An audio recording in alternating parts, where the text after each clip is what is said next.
ঝালকাঠি ১ আসনে নির্বাচনী প্রচারণায় ব্যাপক শোডাউন করেছেন ১১ দলীয় ঐক্যবদ্ধ বাংলাদেশ ও বাংলাদেশ জামায়াতে ইসলামী মনোনীত সংসদ সদস্য পদপ্রার্থী ডক্টর ফয়জুল হক। সোমবার তার সমর্থনে আয়োজিত নির্বাচনী মিছিলটি বিশাল এক জনসমুদ্রে পরিণত হয়। বিকেলে কাঠারিয়া বাসস্ট্যান্ড এলাকা থেকে মিছিলটি শুরু হয়। এরপর এটি থানা মোড়, উপজেলা পরিষদ এবং ইউনিয়ন পরিষদ সংলগ্ন প্রধান সড়কগুলো প্রদক্ষিণ করে।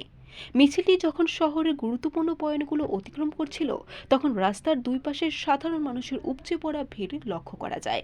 মিছিল শেষে কাঠালিয়া বাসস্ট্যান্ডে এক সংক্ষিপ্ত সমাবেশ অনুষ্ঠিত হয়।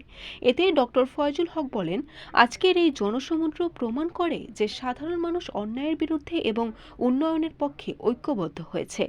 ১১ দলীয় জোট ও জামায়াতে ইসলামীর এই ঐক্য ঝালকাঠি ১ আসনে নতুন ইতিহাস গড়বে।